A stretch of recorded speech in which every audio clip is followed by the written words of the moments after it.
السلام علیکم ورحمۃ اللہ وبرکاتہ نحمده ونصلی علی رسوله الکریم اما بعد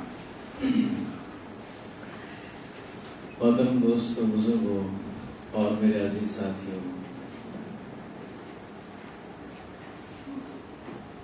اللہ کے نبی صلی اللہ علیہ وسلم کی زندگی کا ایک واقعہ ملتا ہے کہ آپ صلی اللہ علیہ وسلم نے ایک بکری ذبح کرنے کا حکم دیا۔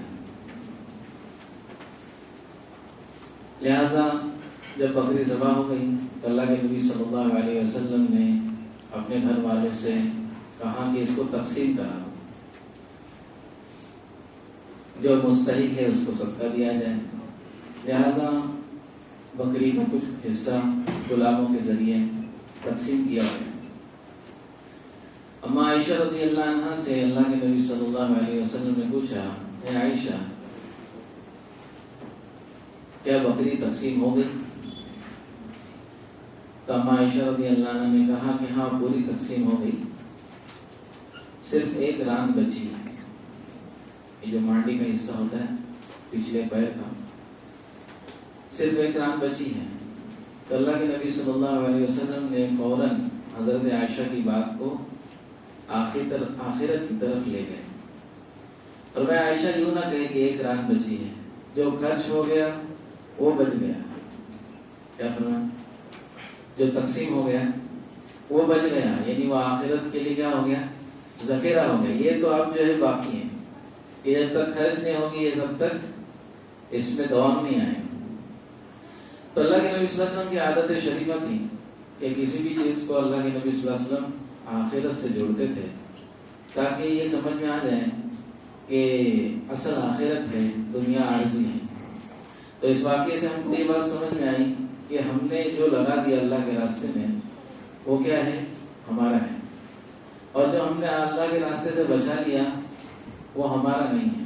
اللہ کے نبی نے خود ایک حدیث میں ارشاد فرمایا، انسان کہتا ہے میرا مال میرا مال، حالانکہ اس کا مال تو وہی ہے جو اس نے کھا کر ختم کر دیا، یا پہن کر پرانا کر دیا، یا پھر آخرت کے لیے ذخیرہ کر دیا، اور باقی جو بچا وہ تو وارثوں کا مال ہے، وہ تو وارثوں کا ہے۔ لہذا دوستو، ہم اپنے زندگی میں جو کر سکتے ہیں اس کو کرنا ضروری ہے، اور سب سے پہلی صفت ایمان والوں کی یہی بتائی گئی ہے کہ نماز کو قائم کرنا، اور جو مال اللہ نے دیا ہے اس کو خرچ کرنا۔ عبادت بدنی میں سے نماز کا حصہ ہے، اور عبادت مالی میں سے سب سے بڑا حصہ اللہ کے راستے میں خرچ کرنا ہے۔ دوستو، صحابہ کرام بھی انسان تھے، اور ان کے دلوں میں بھی وہی باتیں آتی تھی جو ہمارے دلوں میں آتی ہیں، لیکن وہ ان باتوں کو اللہ کے نبی صلی اللہ علیہ وسلم سے پوچھ کر حل کیا کرتے تھے، کیونکہ وہ جانتے تھے کہ دنیا میں رہنے کے اعتبار سے دنیاوی باتیں دل میں آئیں گی، لیکن اس کو صاف کرنا یہ ہمارے لیے ضروری ہے۔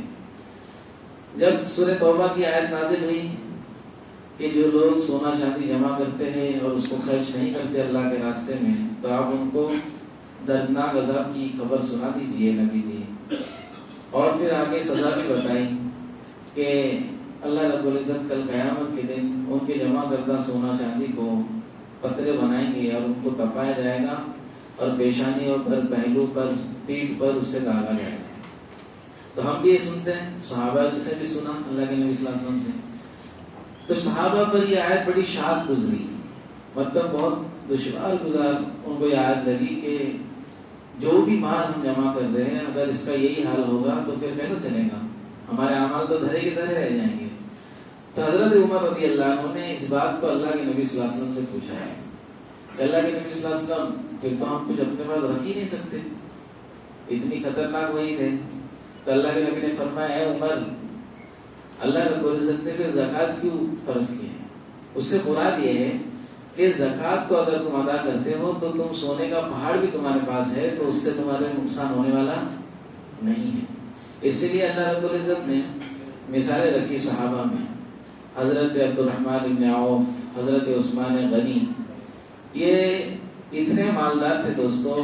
روایت میں آتا ہے کہ حضرت عبد الرحمن بن عوف کا جب انتقال ہوا ہے، اس وقت ان کے پاس اتنا سونا تھا کہ جب وراثت تقسیم ہوئی ہے تو سونا بسکٹ نہیں تھی، بلکہ سونے کے ایسے ڈھیلے تھے بڑے بڑے، جس کو جو ہے پارے سے جو ہے توڑ کر تقسیم کیا گیا، پارے سے توڑ کر تقسیم کیا گیا۔ اور ایک وقت ایسا تھا کہ اللہ کے دین کی نسبت پر مکہ چھوڑا تھا، مدینہ کی ہجرت کی تھی، پہلے بھی مالدار تھے مکہ میں، تو سب چھوڑ کے آئے تھے، مدینہ میں آئے تو کچھ بھی نہیں تھا ان کے پاس۔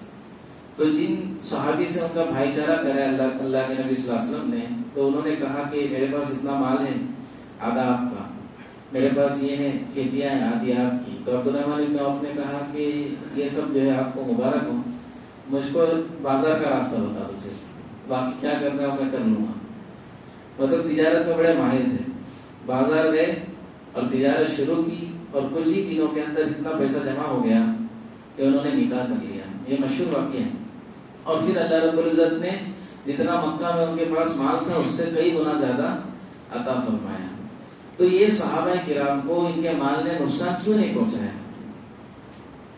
مال نقصان پہنچاتا ہے اس وقت جب یہ دل میں ہوتا ہے، اور جب یہ جیب میں ہوگا دل میں نہیں ہوگا تو یہ نقصان نہیں پہنچائے گا۔ اسی لیے دوستو ہم جیب میں رکھنے کی فکر کریں، نہ کہ ایک بزرگ کے متعلق ایک واقعہ ذہن میں آیا، کئی مرتبہ میں بیان کر چکا ہوں، کئی سال پہلے میں نے پڑھا تھا کہ اللہ والے تھے اور ان کے جہاز پانی میں چلا کرتے تھے تجارت کے اعتبار سے۔ آج بھی جو ہے تجارت اسی پہ ہوتی ہے، جہازوں کے ذریعے سے مال آتا ہے دوسرے ملکوں میں جاتا ہے۔ تو کسی کہنے والے نے آ کر کہا کہ حضرت آپ کا ایک جہاز جو فلاں جگہ سے جو مال لا رہا تھا وہ ڈوب گیا۔ تو انہوں نے جو ہے تھوڑی دیر اس خبر کو سنا اور پھر تھوڑے جھکے اور پھر کہا الحمدللہ۔ تو لوگوں کو بڑا تعجب ہوا۔ پھر جو ہے اس کے پیچھے تھوڑی دیر کے بعد دوسرا آدمی آیا اور کہنے لگا حضرت وہ آپ کا نہیں تھا، وہ کسی اور کا تھا، وہ ہم کو ایسا لگا کہ آپ کا تھا، لہذا آپ کا جہاز نہیں ڈوبا۔ پھر تھوڑی دیر دیکھیں، پھر اپنے دل کی طرف متوجہ ہوئے اور کہا الحمدللہ۔ تو جو مجلس میں تھے وہ لوگ بڑے حیران ہو گئے، بولے حضرت یہ کیا بات ہوئی، انا للہ پڑھنا چاہیے تھا پہلے، بعد میں الحمدللہ پڑھنا چاہیے تھا۔ تو انہوں نے کہا کہ جب پہلی مرتبہ یہ خبر آئی کہ میرا جہاز ڈوب گیا ہے تو میں نے اپنے دل کی طرف توجہ کی اور یہ سوچا کہ کہیں مجھ کو تکلیف تو نہیں ہوئی، کہیں دنیا کی چھوٹ جانے کا غم تو نہیں ہوا، جو دنیا چھوٹنے ہی والی ہے۔ تو میں نے دل کی طرف توجہ کی تو اتنا کچھ احساس نہیں ہوا مجھ کو، بلکہ یہ احساس ہوا کہ اور بھی تو اپنے پاس ہے۔ تو اس کے لیے میں نے اس بات پر الحمدللہ کہا کہ میرے دل میں جو ہے اللہ کی ناشکری پیدا نہیں۔ اور دوسری مرتبہ الحمدللہ کیوں کہا؟ دوسری مرتبہ اس لیے نہیں کہا کہ جہاز ڈوبنے سے بچ گیا، دوسری مرتبہ اس لیے کہا الحمدللہ کہ میں نے دل کی طرف توجہ کیا اور یہ سوچا کہ تجھ کو خوشی تو نہیں ہو رہی، بہت زیادہ خوشی تو نہیں ہو رہی؟ تو دل میں یہ بات ہے کہ زیادہ خوشی نہیں ہو رہی ہے، جو مقدر میں تھا وہی ہوا، اس لیے جو ہے میں نے کہا الحمدللہ۔ تو دوستو اصل یہ ہے کہ ہم جس حال میں ہوں، چاہے غریبی میں ہو، امیری میں ہو، ہمارے پاس مال ہو نہ ہو، اس پر ہمارا دل جو ہے اللہ کے اعتبار سے اللہ کی طرف سے مطمئن رہے۔ اسی لیے زکوٰۃ کو جو ہے مشروع کیا گیا ہے کہ ہمارا دل جو ہے نا بالکل ایک سطح پر رہے، اس کے اندر حرص و لالچ پیدا نہ ہو۔ دیکھو دوستو بہت سارے لوگ ماشاءاللہ جن کی بہت زکوٰۃ نکلتی ہوں گی، لیکن وہ چھوٹی چھوٹی چیزوں کے اندر کہیں کہیں پہ کنجوسی اور بخل کر جاتے ہیں، کنجوسی اور بخل کر جاتے ہیں چھوٹی چھوٹی چیزوں میں، تو ان کے زکوٰۃ کے نکالنے کا مقصد پورا نہیں ہوا۔ یہ بات ذہن میں رکھیں، دل جو ہے زکوٰۃ نکالنے کے اعتبار سے بڑا ہو جانا چاہیے، چھوٹی چھوٹی چیزوں کو اگنور کرنا چاہیے، چھوٹے چھوٹے نقصان کو بھول جانا چاہیے۔ بعض لوگ جو ہے 100 روپے کے لیے جھگڑنے لگتے ہیں، اور ایسے ہوں گے جو سال میں لاکھوں روپے زکوٰۃ نکالتے ہیں، اس کو بھول جانا چاہیے۔ اسی لیے دوستو ایک میرے ذہن میں واقعہ آیا، آج چونکہ لاسٹ دن ہے تو تھوڑا 5-10 منٹ ادھر ادھر ہو سکتے ہیں۔ ہم لوگ سورت میں پڑھتے تھے گجرات میں، تو ہماری عادت تھی، ہمارے استاد نے جملہ کہا تھا کہ دنیا بھر کی جو مسجد ہے وہ اللہ تعالیٰ کے گھر ہیں، اور جو سورت کی مسجدیں ہیں وہ اللہ تعالیٰ کے بنگلے ہیں۔ کیا کہا تھا؟ اور یہ انہوں نے قاری طیب صاحب کا جملہ نقل کیا تھا کہ قاری طیب صاحب محتمل دارالعلوم دیوبند، انہوں نے کہا تھا یہ اس زمانے میں۔ آج تو ماشاءاللہ اور مسجدیں بڑی، مطلب خوبصورت مسجدیں بہت زیادہ ہیں، بلکہ تعداد بھی زیادہ ہے اور ہر مسجد اپنے اندر ایک بات رکھتی ہے. کبھی سورج جانا ہوگا تو خاص اس نیت سے جائے کہ مسجدیں دیکھیں گے انشاءاللہ. تو یہ جب بات ہم لوگوں نے سنی تو شوق پیدا ہوا. تو جمعرات کو جب چھٹی ہوتی تھی، عصر بعد چھٹی ہو جاتی تھی جمعرات کو، جمعہ کے عصر تک، تو وہاں پر ماشاءاللہ آزادی تھی، ایسا نہیں کہ مدرسے میں رہو، تو ہم لوگ نکل جاتے تھے اس نیت سے کہ آج فلاں مسجد کا دورہ کریں گے، فلاں مسجد میں جائیں گے. اور پھر ایک شوق یہ بھی ہوتا تھا کہ مختلف مسجدوں کے اندر جمعرات کو اور جمعہ کی نماز میں بیانات ہوتے تھے علماء کے نام پہ. ادھر ہول سیل میں علماء، ایسے ادھر جیسے شارٹ ہے نا علماء، ویسے نہیں، ادھر ہول سیل میں. اور ماشاءاللہ بہت سے قاری علماء. تو ہم لوگ یہ نیت سے جاتے تھے کہ مسجد بھی دیکھیں گے اور علماء کا بیان بھی سن لیں گے.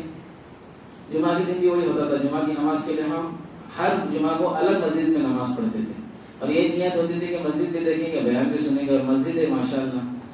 بہرحال تو ایک مسجد میں جانا ہوا، وہاں پر ایک بزرگ، ایک اچھی خاصی جو عمر والے شخص، یہ بالکل جو مؤذن صاحب پیچھے اقامت کہتے ہیں ان کے بازو میں نماز پڑھتے تھے. اور ان کے بارے میں مشہور تھا کہ وہ 120 سال کے. کتنے سال کے؟ 120 سال کے. اور ماشاءاللہ بالکل ہٹے کھٹے، ذرا بھی جھکا وکاؤ نہیں، ایک دم دانت وات سب جگہ پہ ٹھکانا، دماغ بھی ٹھکانے میں. بوڑھوں کا دماغ تھوڑا ہٹ جاتا ہے ٹھکانے میں. تو دل میں شوق پیدا ہوا کہ ان سے کچھ بات چیت کی جائے. تو ایک پہلی مرتبہ میں تو نہیں ہوتا، تو میں نے 2-3 جمعرات کو وہاں پر گیا. ایک میرا ساتھی بھی تھا، تو ان کو ادھر ادھر لگا کے تھوڑا پٹائیں تاکہ ان کی کچھ اندر سے نکلے. تو ایسی بس وہ تھوڑے ہمارے ساتھ، ہم لوگ مدرسے میں پڑھتے ہیں، بس آپ کو دیکھا تو شوق ہوا ملنے کا. بہرحال تو آپ کی کتنی عمر ہوگی؟ مدعے پہ آتے ہیں. تو انہوں نے کہا کیا کرنا ہے جانے دو. پھر بھی بولے کہ میرے ابا کی جو ہے عمر 120 ہے، تو میری اس حساب سے 104 سال ہے. جو میرے بارے میں لوگ کہتے ہیں کہ 120 وہ میری نہیں ہے، میرے ابا کی ہے. وہ یو کے میں رہتے ہیں. میرا ایک بھائی بھی تھا، اس کا ایکسیڈنٹ ہو گیا، میں ادھر رہتا ہوں. 104 سال کی عمر ہے. اللہ اکبر، 104 سال کی عمر ہے. تو ایسی کیا خاص بات ہے آپ کے اندر کہ اللہ نے آپ کو اتنی عمر اور صحت بھی دی؟ تو انہوں نے کہا کہ ٹائم پہ کھانا، ٹائم پہ سونا، ٹائم پہ اٹھنا، بس یہی. مطلب ایسا تو بہت جانے، ٹائم پہ کھانا، ٹائم پہ سونا، ٹائم پہ اٹھنا، خاص بات کیا ہے آپ کی؟ تو پھر وہ کھلے کہنے لگے کہ میں جو ہے، پہلے ہم لوگ گاؤں میں تھے، وہاں تو پنکھے کا سوال ہی نہیں تھا. جب ہم لوگ سٹی میں رہنے آئے تو اس وقت بھی میں پنکھا یوز نہیں کرتا، کوئی آرٹیفیشل چیز یوز نہیں کرتا جو ہے. اور اس کی وجہ سے مجھے ایسا لگتا ہے، انہوں نے کہا باقی تو اللہ کی مرضی ہے، ان کے الفاظ بھی بڑے اچھے تھے، باقی اللہ کی مرضی ہے، میں پنکھا یوز نہیں کرتا، اور جتنا پسینہ نکل سکتا ہے میں پسینہ نکالتا ہوں. کیا کہا؟ کہ پسینہ جتنا چاہے اتنا میں نکالتا ہوں. بس میں نے بولا یہی مدعے کی بات ہے. باہر ہم نے ملاقات وغیرہ کی، وہاں سے نکل گئے. پھر میں نے سوچا کہ اس سے فائدہ کیا ہوا؟ تو اس سے فائدہ یہ ہوا، دین کا فائدہ. کوئی بھی چیز میں ہم دین کا فائدہ نکالیں. اس سے فائدہ یہ مجھ کو سمجھ میں آیا کہ انسان جو کھاتا ہے، جو پیتا ہے، تو وہ تمام چیزوں کے اندر جو ہے جسم اس کا جو ہے حصے بناتا ہے. کچھ چیزیں جو ہے انسان کی جسم کے لیے جو ضروری ہوتی ہے وہ جسم لے لیتا ہے، باقی چیزیں گندگی کے ذریعے نکالتا ہے، پیشاب پاخانے کے ذریعے نکالتا ہے. اسی طرح ہمارے جسم کے اندر سے جو پسینے نکلتے ہیں، یہ بھی ہم کو جو ہے بیماری سے بچانے کی کیا ہے، بہت جو ہے اہم چیز ہے. ہم جو ہے پسینہ نکلنے سے گھبراتے ہیں. حالانکہ دوستو، جو آج ماشاءاللہ جن کو صحت کے متعلق جو ہے یہ ہے، وہ جم میں جا کر پسینے بہاتے ہیں، جم میں جا کر کے، اور اسی طرح جو بہت ساری چیزیں کرتے ہیں. تو معلوم ہوا دوستو، کچھ چیزوں کا نکلنا بھی ضروری ہے، ورنہ صحت خراب ہو جائے گی. اسی طرح دوستو، ہمارے مال میں سے، ہمارے پیسوں میں سے جو ہم کو لگتا ہے ہمارا ہے، اس میں سے کچھ نہ کچھ نکلتے جانا چاہیے. زکوٰۃ کے علاوہ بھی اللہ کے نبی نے فرمایا ان فی المال حقا سوی الزکوٰۃ. زکوٰۃ کے علاوہ بھی انسان کے مال پر بہت سارے حق ہیں. لہذا دوستو، ہمارے دل کو اگر سنوارنا ہے تو روزانہ کے اعتبار سے ہم کو کچھ نہ کچھ نکالتے رہنا پڑے گا. اللہ کے نبی صلی اللہ علیہ وسلم سے ایک شخص نے پوچھا کہ بخاری اور مسلم دونوں میں روایت ہے کہ سب سے افضل صدقہ کون سا ہے؟ اللہ کے نبی صلی اللہ علیہ وسلم نے ارشاد فرمایا کہ سب سے افضل صدقہ وہ ہے کہ جب تو تندرستی میں صدقہ کرے، جب تیرے پاس طاقت ہو، قوت ہو، ہمت ہو، مال کے بڑھانے کی حرص ہو، دل میں یہ بھی ہو کہ مال بڑھاؤں گا، اور تیرے اندر وہ صفات اور صلاحیت بھی ہوگی تو بڑھا سکتا ہے، کیونکہ ہاتھوں میں طاقت ہے، جوانی ہے، اور مال کے ختم ہونے کا ڈر ہو کہ اگر میں صدقہ کر دوں گا تو ہو سکتا ہے کہ میرا مال چلا جائے، یہ بھی ڈر بھی ہو دل کے اندر. اس وقت اگر تو نے صدقہ کیا تو سب سے افضل صدقہ ہے. سمجھ میں آ رہی بات؟ وہ اللہ کے نبی نے بھی مثال دی، کیونکہ ایک مرتبہ صحت گئی، جوانی گئی، پھر بڑھاپے میں آدمی پکارتا ہے بیٹا ادھر آ، بھائی ادھر آ، دیکھ میرے پاس اتنا اتنا ہے نا تو فلاں کا اتنا، فلاں کا اتنا. اللہ کے نبی نے فرمایا حالانکہ وہ فلاں کا ہو گیا. سمجھ میں آ رہی بات؟ ابھی بڈھے کو معلوم ہے کچھ کہہ تو سکوں گا نہیں، تو تھوڑا مدرسے کو، تھوڑا مسجد کو دیتا ہوں. حالانکہ دوستوں یہ سب اس نے جوانی میں کر لینا چاہیے تھا. جو کرتے ہو غلط نہیں کرتے، لیکن اللہ کے نبی نے فرمایا کہ صدقہ کس وقت افضل ہے؟ جب تیرے پاس مال کی حرص و لالچ ہو، طاقت ہو، قوت ہو، بڑھا سکتا ہو، اور ڈر بھی ہو کہ ختم ہو جائے گا، اس وقت صدقہ کرنا افضل ہے. لہذا یہ پورے باتوں کا خلاصہ یہ ہے دوستو کہ ہم نے اپنے دل کو بنانے کے لیے مال کی، جان کی وقتاً فوقتاً قربانی دیتی رہنی پڑی. سمجھ میں آ رہی بات؟ تو یہ انشاءاللہ آج زکوٰۃ کا بیان ختم ہوا. اب یہ مکمل جو سوالات ہم نے جو دہرائے تھے اس کے جوابات دیے تھے. اس کے علاوہ کسی کے پاس کوئی سوال ہو تو پوچھ سکتا ہے کسی کا سوال؟ چلو ٹھیک ہے. اپنے اصل میں مجمع میں عادت نہیں ہے، اللہ کرے کہ ہمیں سوالات پوچھنے کی عادت ہو. ہمارے استاد کہتے تھے کہ سوال کا پوچھنا یہ آدھا علم ہے، لیکن صحیح سوال کا پوچھنا یہ آدھا علم ہے. سوال جو ہے وہ پوچھا جائے جس کے اندر ہمارے دل میں اس کے علم کو حاصل کرنے کی طلب ہو. یہ نہ ہو کہ آج سوال پوچھ کے ان کو اٹکا دیتا ہوں، لاجواب کر دیتا ہوں، یہ نہ ہو، بلکہ ہمارے دل میں اس کی کیا ہو، اس کے سیکھنے کی. صحابہ کرام ایسے ایسے سوال کرتے تھے جو ہم آج سنیں گے تو ایسے لگیں گے کہ بے حیائی والے سوال ہے، حیا کے خلاف والے سوال ہے. لیکن اگر وہ سوالات نہ پوچھتے تو اللہ کے نبی صلی اللہ علیہ وسلم نہ بتاتے، اور نہ بتاتے تو آج ہمارے پاس بھی اس شکل میں نہیں پہنچتا جو شکل میں موجود ہے. لہذا پوچھنے کی عادت ڈالیں، سمجھنے کی عادت ڈالیں، اور ہر کام کو دین کی روشنی میں کرنے کی فکر کریں. اللہ رب العزت ہم سب کو فہم سننے پر عمل کی توفیق دے. سبحان اللہ.